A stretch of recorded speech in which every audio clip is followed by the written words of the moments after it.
What if the places we grew up in didn't need to be reinvented, just remembered? What if honoring where we've been could actually lead us to what's next? In Bramwell, West Virginia, that's exactly what happened. One town leaned into its roots and found new life. And at the heart of that story is Betty Goins.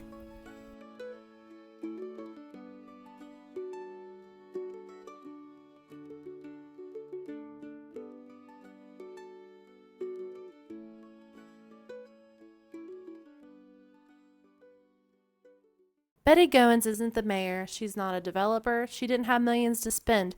But what she did have was a deep love for her hometown and a fire in her heart to see it preserved. For decades, Betty has been one of the leading voices behind Bramwell's revival. She's organized tours, protected historic homes, welcomed new ideas, and made sure this town's story didn't get lost in time. If you've ever walked down Bramwell's streets and felt that sense of magic, chances are Betty had something to do with it. This is Almost Heaven, Always Us, and today we are honored to sit down with the woman who helped keep the heartbeat of Bramwell alive, Betty Goins. Well, for those of us who live here, we call it Bramwell. Bramwell. And so it's interesting when someone says Bramwell, we know you're a foreigner. Not born and raised here. That's a good way to know this in past, huh? That's funny. So born and raised here. What was life like when you were in your teenage years? What was life like here? Well, let's go back just a little bit further than that. When I was born in Bluefield, to make that correction. My dad was an Army veteran, and he married a young lady from Chicago, and so she came here and found life very different. And so she was not a really happy person living in the Coalfields because she was used to a different lifestyle. So we moved around quite a bit, but I did live in Coopers for not a long time, for a few years. I learned to roller skate at the company store. But before that, my grandfather and great-grandfather settled in Coopers right near the Mill Creek Coal and Coke Company. And my great-grandfather worked for John Cooper. John Cooper opened up the first Southern West Virginia coal mining operation of the Pocahontas Field. And in 1884, the first shipment of coal went out by rail. So that's very important because before then it was going out by wagons. Took forever to get the coal where it needed to be. So my great-grandfather became ill. My grandfather, at the age of 5, started working for John Cooper at Mill Creek Coal and Coke Company. So I'm part of the coal mining families that settled here, not the millionaire families that everybody talks about. I'm part of the coal mining family. And so having grown up in the coal fields, part of that heritage of my grandfather has come into me too. My dad was a coal miner, my brother was a coal miner, and so again, and my husband worked for a coal mining machine company. So I'm ingrained with coal, and it's a very vital part of what I am and who I am. My grandfather in 1952, he was a self-taught man. And he went to the company store in Coopers, which he helped build, by the way, when he in 1924. He helped build the company store. So he went to the company store. He went over to the meat packing area and he said, tear me off a piece of that paper. It's that waxed paper that comes in great big long rolls. He wrote his life history on that piece of packing paper. I should have brought it. I have it today. But he wrote in 1952, when Pocahontas Fuel Company changed, made a big difference. It was a great downturn in the coal industry. My granddaddy said it's a sad day in the coal fields because that was his life. He was a coal miner, and that was his life. It wasn't an easy life. It was very hard, but that was his life. So that gives you a little bit of background. Now, as a kid, I did live in Coopers for a while. That area of Coopers had black families and white families. And as kids, we all played together. And when the black mama called her kids to come and eat, we'd all go and eat. And the same way with the white family. So we were very, very comfortable living together. And so when it was time for school to roll around, all the kids went to school but me. I was the youngest one. And I cried and I cried and I cried. And I said, Mom, why can't I go to school? I can read. But I wasn't old enough. So we boarded a train from Coopers, rode it to Bramwell, walked to the school, and I was interviewed by the principal. And he said, now, if you don't cry, I'll let you stay. I didn't cry. Oh. And graduated valedictorian. Oh, wow. So I loved school, loved Yeah. school. Wow, yeah. So then transitioning, we moved quite a bit, and my mom eventually did leave and went back to Chicago, but we wound up on an old family property of about 30 acres, on top of a mountain, and that's where I grew up, had the most wonderful childhood anybody could ever expect. We weren't wealthy, but we had a lot of fun in our young life. So as teenagers, we would come to Bramwell seldom because we worked at home. We had a farm to take care of. But once in a while, we got to come to Bramwell. We'd come to the corner shop, which is great fun. The corner shop, which is just right downstairs. Yeah. And it was, as I said, like happy days in the early years. The proprietor, Mr. Londo Gross, he was an Italian immigrant. He and his family opened it up for the teenagers of the area, and it was just always jammed packed on Fridays and Saturdays. And it was a dream to come true. You know, you'd eye that cute guy over there, and you just wish he'd ask you to dance, and he never did. Oh. But, Oh gosh. but it was a lot of fun to come to the corner shop. Yeah. Oh, that's wonderful. I know. I'm excited to eat there for dinner. Yes. Well, good. You'll enjoy it. Yes. The birth of the tours. Oh yes. Tell us all about how that started. The tours. Oh, the tours. Well, it was 1983. And Pocahontas, Virginia was celebrating a 100th year anniversary of the first shipment of coal by rail.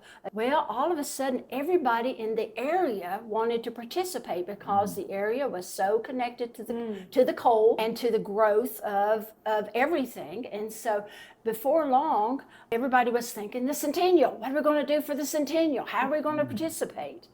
At the same time, there was a group of ladies organized called the Millionaire Garden Club, of course, Millionaire Garden Club. And we were fairly newly organized. And, you know, in civic organizations, you always need money for whatever you're going to do. And so it was suggested, why don't we do tours of our homes? Well, everybody looked around, they were thinking, well, that might work. And one of the ladies who was part of the Millionaire families who grew up here, she said, who in the name of the world would come and look at our houses? And we said, well, let's give it a try. So here we are, some 40-some years later, and we're still doing tours of the home. So that's how it started. And then through the years, the Millionaire Garden Club, they became elderly and decided they could no longer do the tours. I was part of that group too. And so I had heard rumors that possibly they were not going to do tours anymore. And I thought, well, that's such a real vital part of our community. One, we're bringing people into the town, which will help our businesses. Two, we're educating people about our coal heritage, so we need to keep on doing it. So I rang up the president of the garden club, and I said, all right, Miss Helen, I'm hearing these rumors. She laughed. She said, yeah, they're true, and we think you're going to take it over. I said, I am. And she said, yeah, I think you should do it. I said, well, I tell you what I'll do. I'll take it to the Theater Corporation. And so I took it to the Theater Corporation, again, newly organized, and I asked them, would they be sponsors of the tour? And they agreed. And so since then, we've been continuing the tradition that the Garden Club started those years ago. Wow, you alluded a little bit ago, you said one of them said, well, who in the world would come? The people did start coming. Were you surprised initially very when people started surprised. coming? Yeah, you're very surprised. Say, oh, this is going to work, you know. So spring comes and we said, well, let's do a Christmas tour. So we do a Christmas tour and people come, you know. And then there were bus tours. People on buses were coming and they wanted to go in and visit these private homes. So it was a period of transition for the community for sure. One lady was saying, now you call me when you're going to have a tour because I have my clothes out on the line and I'd like to put those away before somebody comes around and sees my underwear hanging out on the line. So I would do that. You know, get your laundry inside. Oh, that's interesting that you say that because these were real people living in these houses. This isn't like a museum that's ran by some big organization. This is a community effort. Every home was lived in and still lived in by private owners, and they realized what the purpose was. They realized one, we were going to educate, and two, we were going to have funds that we could do work in the community. We could plant flowers, or we could do things for the community that otherwise one person couldn't do. And when you put everybody together helping, and it was fun, and it continues to be fun, but it was a lot of fun. And so, through the years, we've had a great change of people learning our heritage, and people call up, I want to participate. Where do I get a dress? How do I wear my hat? That sort of thing. But it's been a real opportunity for everybody that comes in to learn our heritage. And for me, that's the most important part, because the story of Bramwell is not necessarily about the houses, it's about the people who came here. Not only coal operators, but coal miners. I'm the coal miner, but other coal miners came here. So I think it's important that we recognize that the people are what made this town the way it is. Absolutely. Yes. We started at the Collins house. We started there and we walked around the neighborhood. And just something I noticed, it's very quiet and peaceful. And everyone we met were super friendly. And you could tell that they're proud to be here. They gave us information about the house, and everyone's just so knowledgeable. And it's not uncommon even today, if you're walking around and somebody recognizes you that might not be a native, they'll know you might be interested. Come on in, I'll show you my house if you'd like to see it.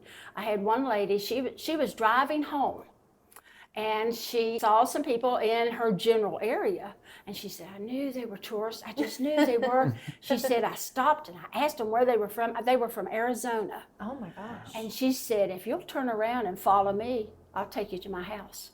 So she took them straight to her house. That is super sweet and very friendly.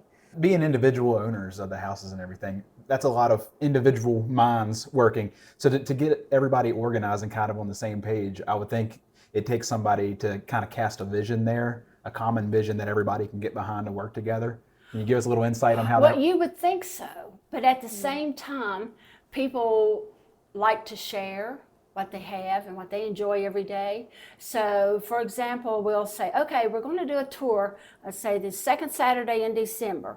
Would you like to participate?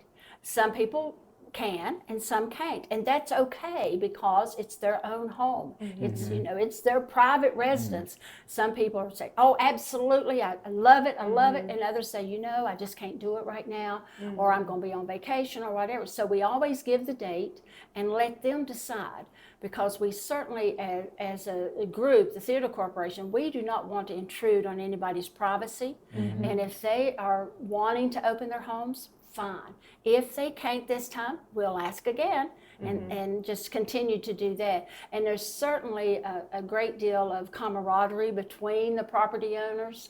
You met Pam and Don this past spring when we had our tour. Well, they fixed a meal for all the workers. Oh, wow. So we all gathered afterwards and chit-chatted about the pros and cons, what do we do, and that sort of thing.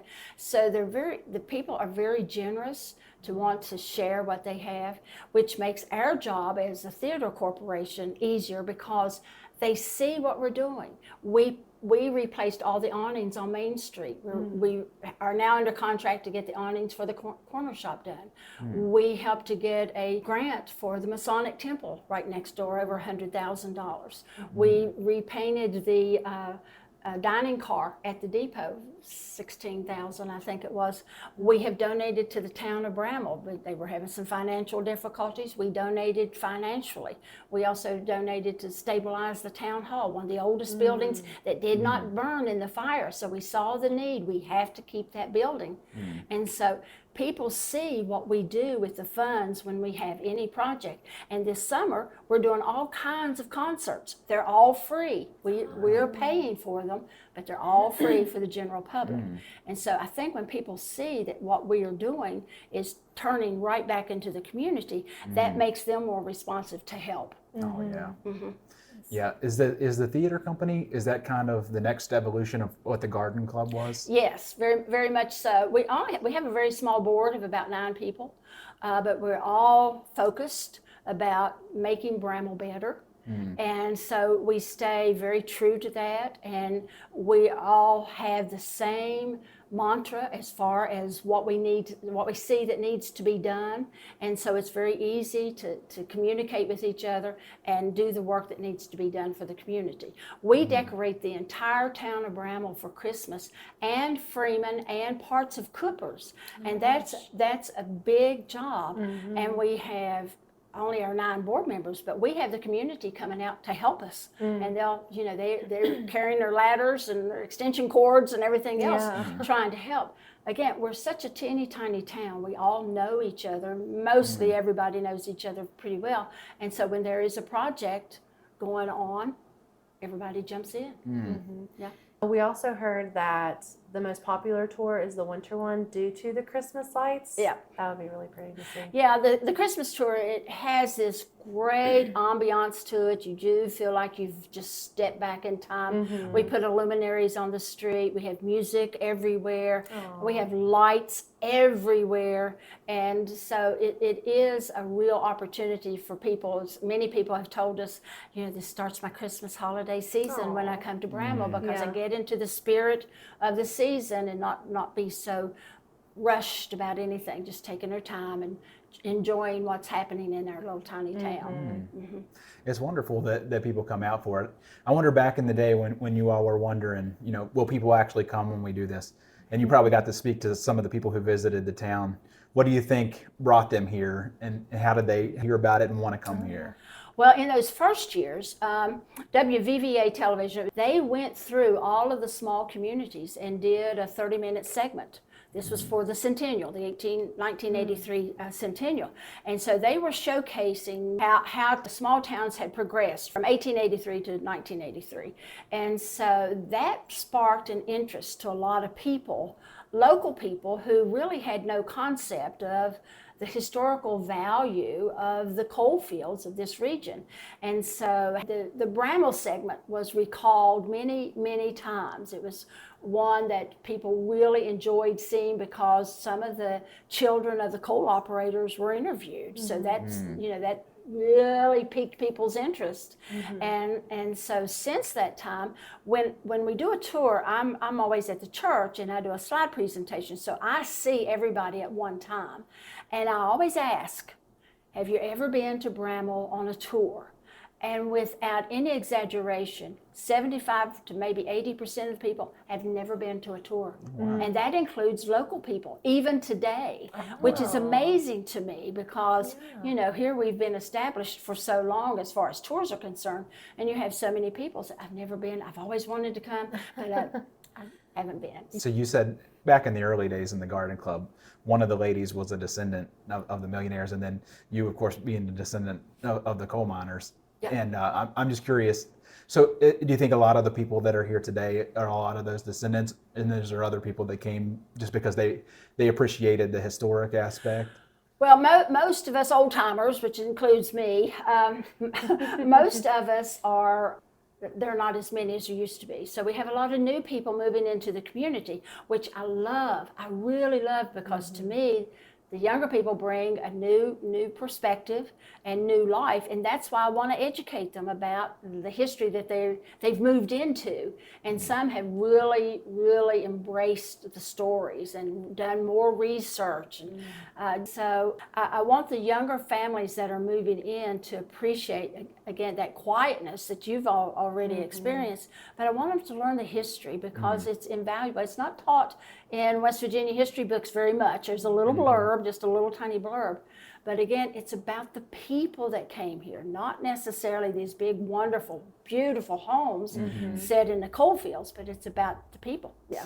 Yeah, we understand from online that you're also an author and that you've wrote a comprehensive history. Well, this came about, I have 2 daughters. And the youngest one particularly has been traveling with me in tours since she was born, practically. And my older one, she has helped with tours too.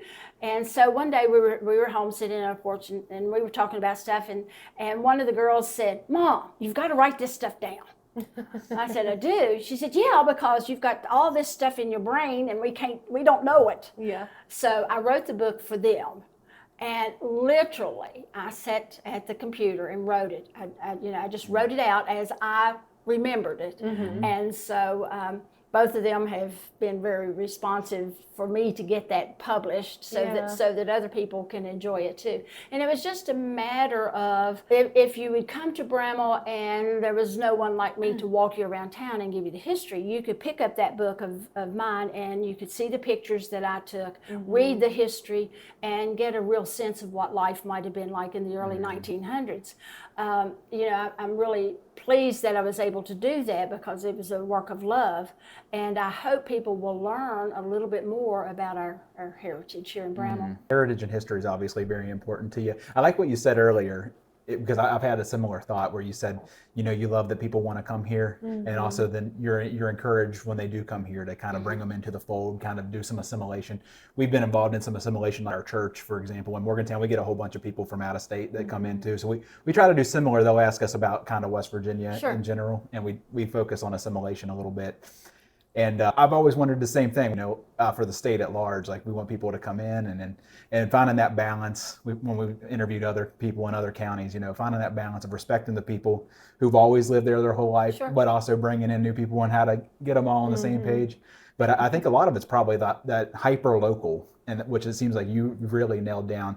That let's look at our town and we'll focus on that hyper local. Yeah, and we've been very fortunate here in the last few years. We have a new mayor who came into this area from South Carolina, and he's young. His wife does the Honeycomb Cafe, and they've been very active in presenting Bramwell in another way so that people can come into the community and really see what we're about. For example, they do a wonderful extravaganza. They do a Halloween festival in here, and there are hundreds of people that come to that, and it's all free for children.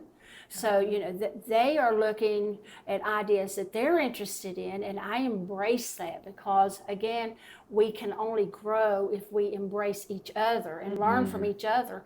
And so I'm really excited about the younger people moving into the community, and I want them to be actively involved and learn our history, but also do their things that they like to do, and I think that's important. Well, you've done such a wonderful job with the history that, even we noticed when we were online and everything else, we see how important the history is here. So I would think that the people that are coming in here would have to at least have some awareness coming into here, what they're getting into, and that they value that as well, I would imagine. Well, sometimes some of the responses are, let's say you're an ATV rider and you come in and you park and you say, oh, I didn't realize this was here, because it's not your typical coal company town that so many people have oftentimes a negative connotation of it. And so they're curious. They want to know, why is this house over here has got this big roof on it? Why is it? It's a solid copper roof, but why? How come this church is here, and where did this stone come from? It came from right here in Bramwell. And so, they're curious about things, and that's what I like. So what caught our attention was the historical side of it and the Millionaire homes. But then coming down here, we see that the ATVs is a big part. You mentioned that too. So I guess that's a pretty big part of what brings people in today. Is that right? It is. It's a very big part, and they're always surprised. I mean, they really are surprised. They have no idea. They've been in the mountains all day, and they come down here and they say, oh, this is not what I expected. Yeah, it's so funny. If I'm doing a tour out on the street and I'm dressed, and maybe in some kind of period costume, and here goes an ATV or zipping by, it's then and now. And so I love it. The ATVers are for the most part, are very kind, respectful, and they understand that this is something unique. And so they appreciate it, and so I embrace them too, because financially they're supporting our businesses here in town, which helps. We're a little teeny tiny dot off the beaten path, and with our population of around 300, mostly elderly people, we need young people to come in and support our businesses and support what we're trying to do. And so I encourage advertising to bring people in the community, so that they understand that we want to be a part of Southern West Virginia's hospitality and have people to come in and enjoy what we enjoy. Yes. So for the ATVers, is there lodging close by that they stay at, or is there campgrounds around? There are several campgrounds around, but you're in one of the lodging places. This is used for ATVers. Yes. Yes, it's quite lovely. It Yes. is very lovely. Yeah, speaking of hospitality, I seen you down there when we were down in the corner shop, just waving and greeting the people of the town. I was thinking, how awesome is that? Especially I love it. when you're dressed up so nice for us and everything. It's got to be something that connects with the people when they come to visit. Well, my dad said, Betty, you're not a bit shy. And I said, no, I know, Dad. I just like people. I really do. I like to know, where you're from, why you're here, be safe out there when you're particularly on the trails, because sometimes they can be a little rough. But I enjoy meeting people. I want to know, about you. Why are you here? Yeah.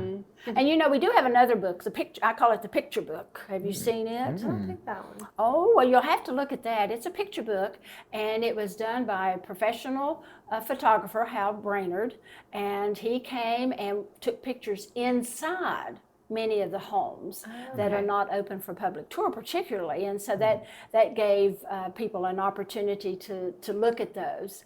And I was able to do some of the history for that, but Hal's a wonderful photographer, and he's just so skilled in what he does. And that came about by the Theater Corporation. He approached us about possibly doing that as a fundraiser.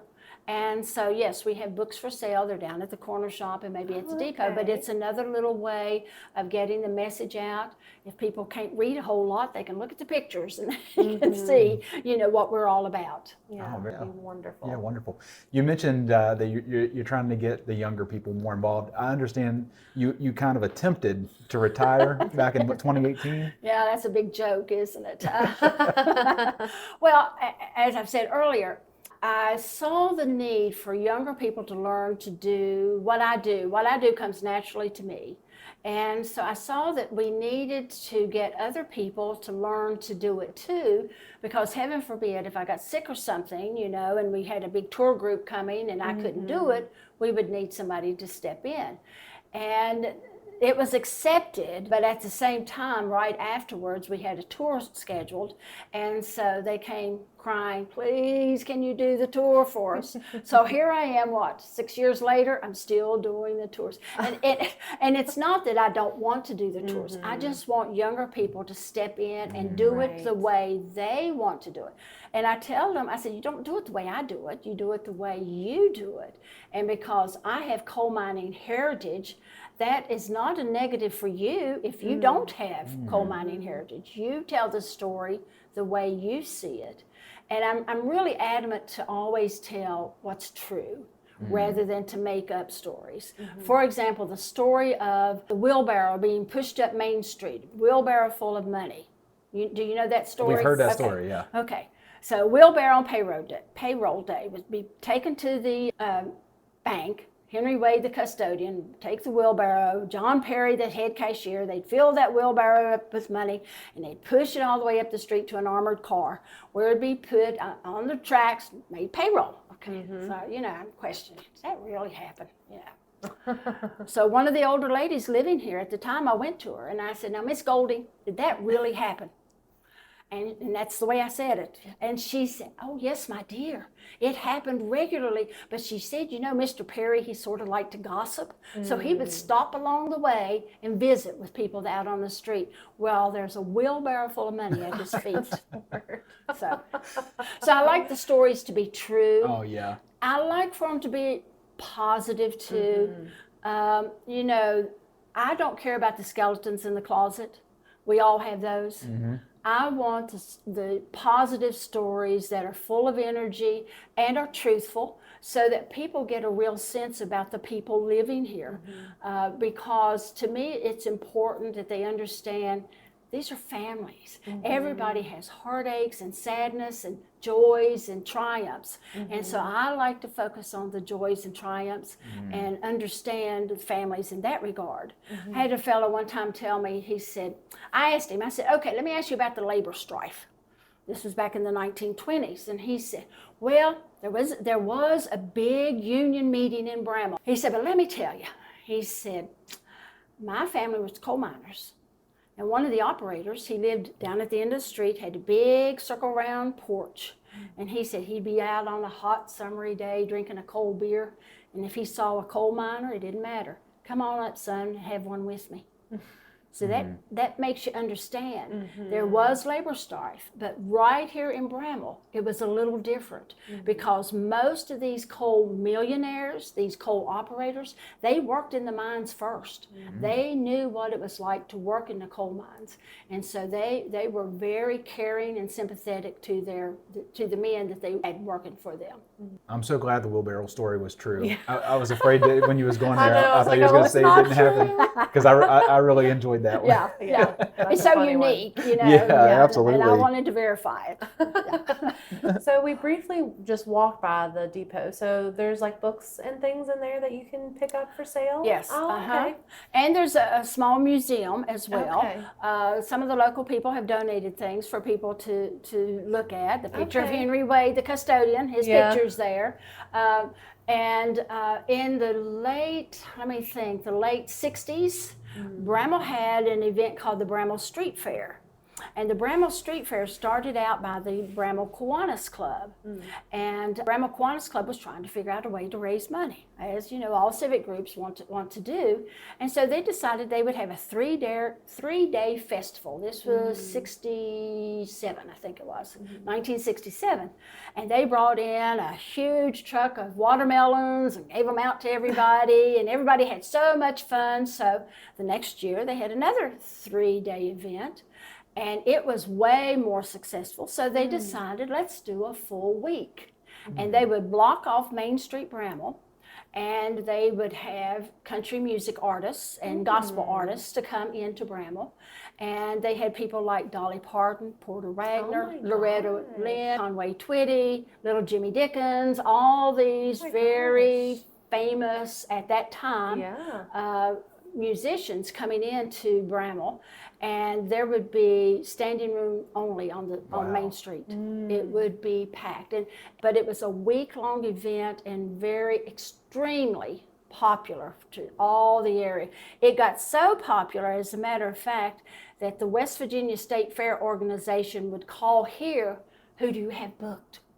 They wanted to know, so they could figure out what they were going to do. Yeah. Mhm. Oh my gosh. And that was through the energy of Glenn Scott, who was the mayor at the time, and I have to say my husband, who helped him out quite a bit. And it was not uncommon to have the governor here. We've had senators here. We've had a lot of important people coming in to be a part of the celebration of Bramwell.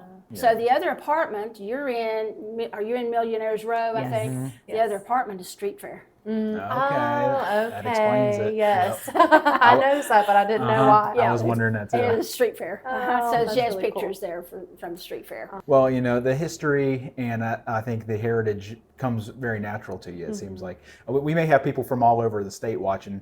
What would you say is a reason for them to care about their small town, wherever they be in West Virginia? Well, you know, every small town is unique. There's just something unique about every town. Why did the people settle in Helvetia? You know, why? You need to figure out why. Why did the people settle in Parkersburg? You know, what about people settling in Anawalt, West Virginia? Why did they settle there? That's what I'm always curious about. Why do people travel? Many came, you know, from Eastern Europe, like my family was German, they came here. So you just want to know why people came. And then once they found work, then, you know, they settled and they raised their families. But to me, every little teeny tiny town has such a wonderful background story, but you have to dig to find it because most of the early settlers have passed. And so you have all these little things that you need to find out. Had one lady here in Bramwell, she was a little black lady. And I bet you she was 100 years old. I mean, she was kind of frail. And I was talking to her one day, and I said, what was it like during the Civil War? And she said, I was at Appomattox. And that just took my breath away. But she was there. And I'm talking to her. Wow. That is wild. Yeah. So everybody has a story. So that's what I tell children. I said, ask about things. Find out about things. And young adults need to dig and find out about things too, because the life we have today was so different from 40 years ago, 100 years ago for sure. Yeah. And so we need to appreciate what they didn't have that we have today. And so I do encourage young people, ask questions. When was the first time you rode a car? You know, or a telephone. Yeah. But it's, you know, things are so different in today's world from what it was even when I was a kid growing up. Yeah. Yeah. It makes me want to go think about, well, our small town would be Petersburg, West Virginia. Uh-huh. And like, we don't even know what our great grandparents were doing. And some people don't even know their great grandparents' names, you know? Yeah. So it makes me I was want to thinking the figure exact it same out. thing. Peters. But to me, I'm hearing the name Peters. You know, the family Peters settled there. Yes. Bramwell was named after J.H. Bramwell, who came here. And so, and I've been in contact with some of his family, and they do say Bramwell because they're from New York. But, you know, you need to find out those things, question things. You know, we have a little town called Cucumber, West Virginia. Why is it called Cucumber? Yes. We were talking about that recently. Yeah. Yeah, we had a podcast about the funny names in West Virginia. Yeah. But how did they end up with those names? Yeah. Yeah, that's funny. You said they're from New York, so they were saying Bramwell. I wonder if that's something that changed kind of over time. It changed. So you think he was Bramwell when he came Probably. here? He probably was when he came here, but it changed. You know, Southerners have that slur about their accent, you know, their dialect. And so we just combine everything together. And, you know, it's like the little community of Cooper. You know, Bramwell is actually 3 separate communities at one time. There was the little coal mining community of Cooper, West Virginia. Then there was another little community called Freeman, West Virginia. And John Cooper lived in Cooper. And Freeman lived here in Bramwell. Actually, his house is at the end of the Brick Street. And then you had Bramwell. And there were post offices in each one of those little communities. A U.S. post office. Within 1 mile radius, there were 3 U.S. post offices. Oh, Lord. All of that has been combined. It's all Bramwell corporate limits. But the little town of Cooper was called originally Cooper. Today, people say Coopers with an S. And it comes from, we're going to go to the Cooper's house, you know. And so it's changed through the years. So that's how Bramwell descended. It makes sense that way. Yeah. When you think about it. So you said that you know things have changed a lot even since you were a child. What we noticed walking around, it seems like the town is really well preserved. So I'm curious, what do you think has changed the most, or do you think the town has kind of preserved itself into kind of a time capsule? Well, because most of the properties are privately owned, it makes it really hard for some people to financially renovate homes. I mean, you know, it's a very costly venture. And so we do have some properties that need to be restored, and we recognize that. And we've had people to come into the area who want to preserve. One family, she grew up in her old family home, left and did her career and came back and bought the family home and completely restored it. So we see that quite a bit. And then we have people moving into the area, not even from this immediate area at all, moving in, and they want to preserve and protect because they recognize, one, the mastery of the architecture that cannot be replaced, and 2, the quietness of the community and the real solitude of the community. And so I think that's why people want to come. But we still have work to do. There's no question about it. And it takes time and money and a vision. It takes a real vision to try to see what's in the future so that you can preserve what you have today. And it's not always easy. Sure. That's something I believe about pretty much any kind of organization is somebody has to present that vision and get people to buy into it. That's what I've been thinking this whole conversation with you. You had, especially the individually owned homes, somebody had to have a vision for how this town would be historically preserved. It sounds like you must have been somebody really pushing for a lot of that. Well, I have to tell you a story. When I was, I guess I was a junior in high school, and I walked everywhere. We didn't have a car that operated very much. Remember, I'm coal mining family, you know, not very well off. But I happened to be here in Bramwell walking from Bramwell School home, which was about 2 miles. And I met a fellow on the street, and he happened to be the former mayor. And I was working in the yearbook staff at our school, and we were going to do history of Bramwell.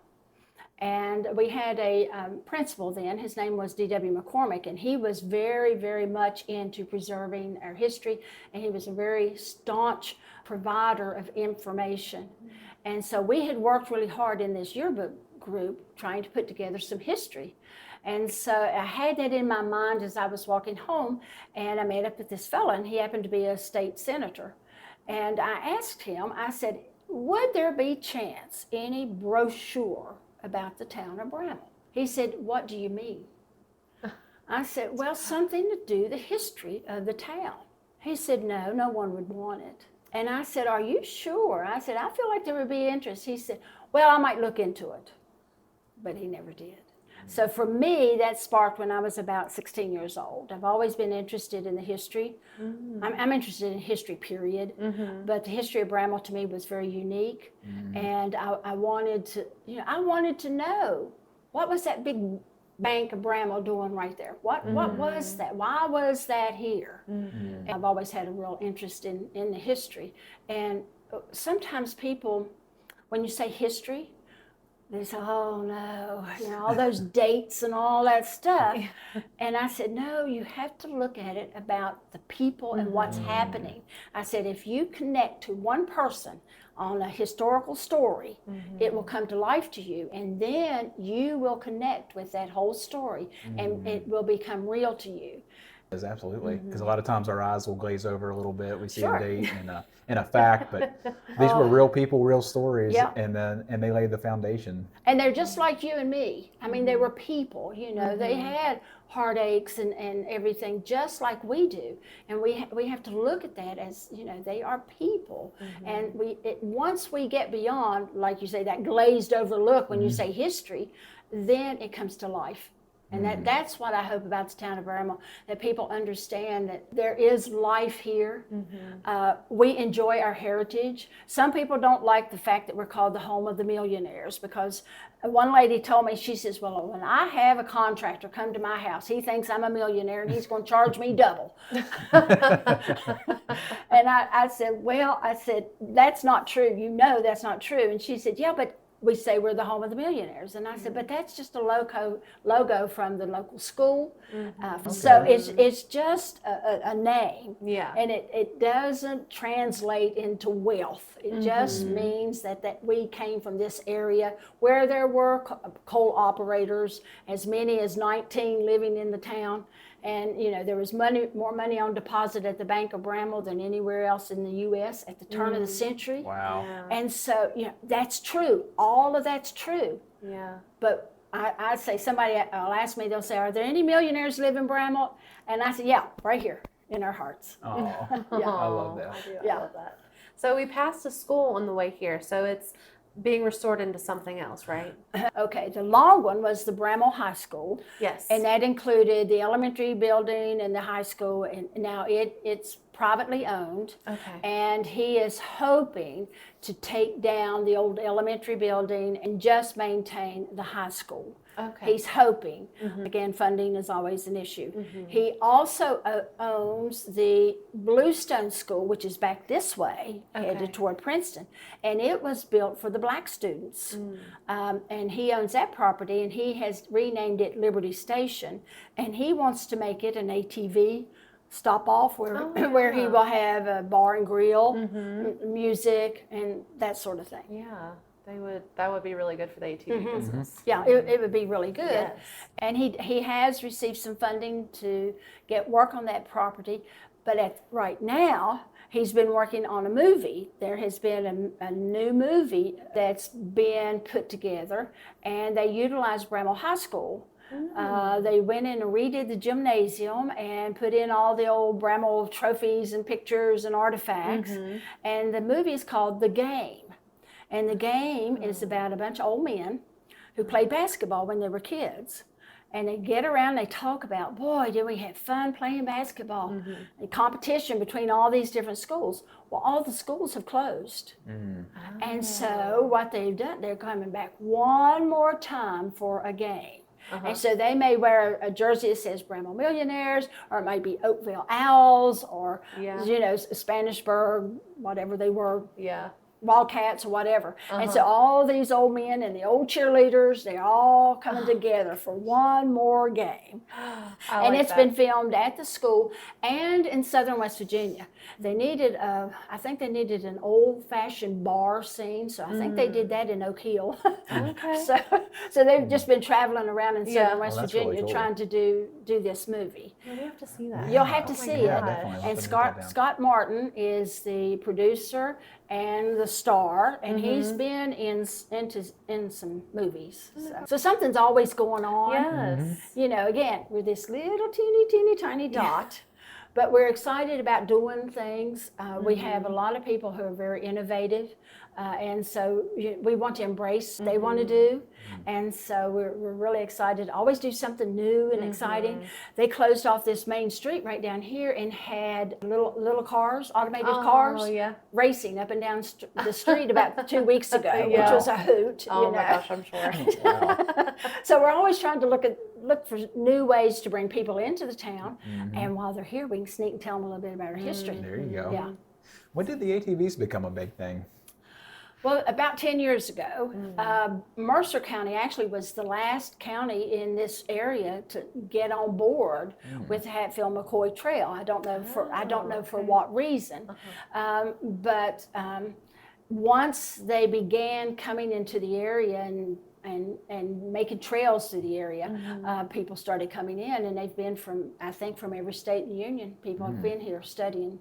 Yeah, so we didn't hear about this town probably a couple of years ago. So that might be shame on us. And then, you know, the part of the state that we're in, I guess we're just a little bit further away. But kind of a well-kept secret, maybe a little bit. And once people found out, they think it's pretty cool. But you were telling me before we were rolling, and so I wanted to bring it back up again. You said, you know, we were talking about how the national media doesn't know West Virginia that well. And I said, you know, and so sometimes it's kind of negative, but you kind of put a good spin on it. What was that? Well, you know, it's kind of a good thing they don't know us so well, because that helps us to maintain our culture. There's been this story I read somewhere that we are losing our dialects because everybody wants to sound like everybody else. And I'm screaming, no, we've got to keep our southern dialects. Or what one lady asked me one time, she said, "Where are you from?" And I said, "I'm from Bramwell." She said, "You don't sound like a Southerner." I said, "Oh, yes, I do." We had 14 Japanese students to come and visit us one year. They a bunch of young men, and I asked their leader, I said, "Why did you come to Bramwell?" I was just curious, you know, because they couldn't really understand what I was saying. He said, "Well, we came to Bramwell to learn English." And I just roared. I thought, oh my gosh, all these Japanese boys going back to their homeland and they'll sound like me. That would be a hoot. But yeah, you know, the media does have southern West Virginia, particularly, state overall, but southern West Virginia in a negative viewpoint. And we need to relish that in some respects so that we can keep our independence and keep what we have, so that we want people to learn about us, but we also want to keep the way we are. We're fiercely loyal, fiercely independent. We are mountaineers, that's for sure. And we love the land. We love families, we love God and country, but we want the media to just say, okay, just leave us alone. We're okay what we're doing, because we know what we're doing is right. We're not harming anybody, but unfortunately, you know, we get that very negative connotation. My husband used to work in sales, and he'd call somebody, maybe let's say California or somewhere, and he'd say West Virginia, and they'd write down Virginia. And he'd say, "No, it's West by God, Virginia." Absolutely. So yeah, you know, the media is not always kind to us, but I think, you know, after the COVID, I think people are understanding. They're wanting to branch out a little bit and relish what some of us appreciate. I have a neighbor from Maryland. He lived near the Beltway there in Washington, and he moved here about 3 years ago.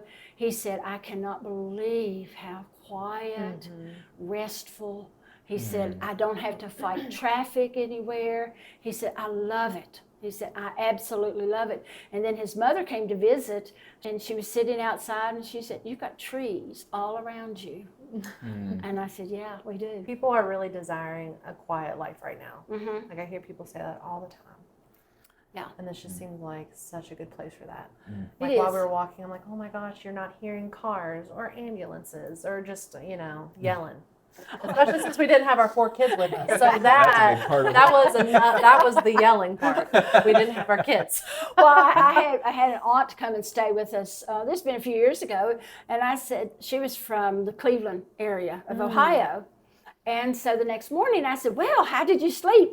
She said, "Those darn bugs kept me up all night." I said, "What do you mean bugs?" She said, "The katydids all night long." Oh gosh. She had never heard them. She didn't know what they were. Yeah. Yeah. Oh my gosh. Sometimes the ATVers are very loud. That's their equipment. It's not the people.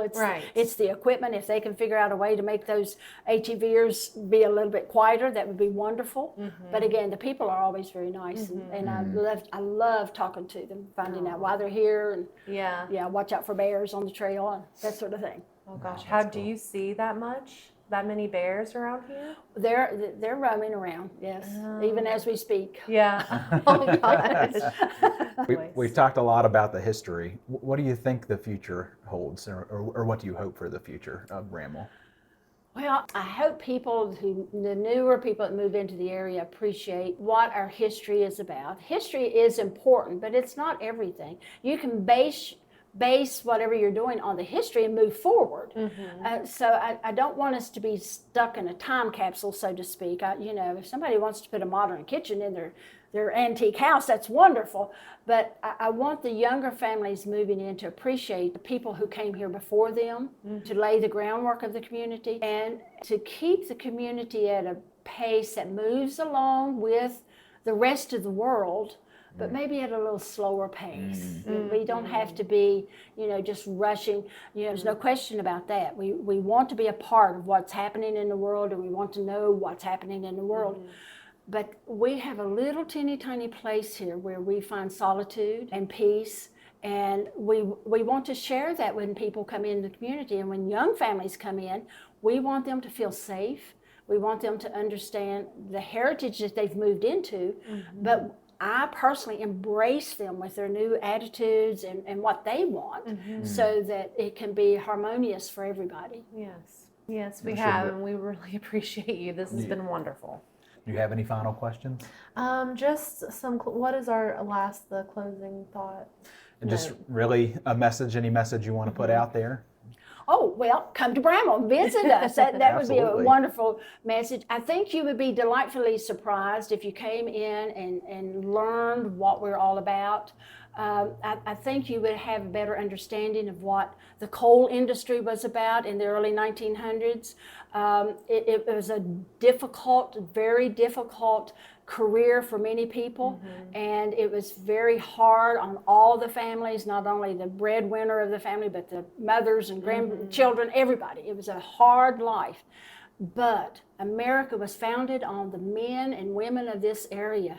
This coal was used to heat Buckingham Palace. Most people don't even know that. Wow. It was the coal of choice by the U.S. Navy during World War I. So during America's industrialization period, this coal helped to build America. And so we have to grasp onto that and learn from that, the value of that, and come and learn about the families who settled here. So come to Bramwell. Absolutely. That's a wonderful message. Yes. I love it. Well, we're not going to take up much more of your time. I just wanted to say, obviously you care a lot about the history and heritage, and it's clear to me that the reason why is because you care so much about the people that were here before, the people that are yet to come. You have a heart for people, and I love that. I think that you're an awesome inspiration for hopefully other small towns are taking note of what you're doing here. You've inspired us for sure. That's what we're trying to do with the podcast. And it's been so inspiring to hear your message and how much you care and how much you care for the community. When we did the Google search, it said that you were the icon of Bramwell. And Yes. Oh, wow. so we were a little bit nervous. We're like, we're meeting the icon. You have definitely exceeded that. You definitely are the icon, and we see why, because of the love you have for the people. And we just appreciate you joining us on this podcast. Well, it's so been much. great fun. It's been my pleasure. I always love to tell the story of Bramwell because it really is, as a millionaire, it's in my heart. So thank you for having me. Oh, of course. Absolutely. All right, guys. We appreciate you watching. We hope you enjoyed that interview with Betty. This is part of our 55 Counties, 55 Voices project, Mercer County Edition. If you or someone you know would like to represent your county, let us know. Thank you so much for watching, and if you haven't already, subscribe for more.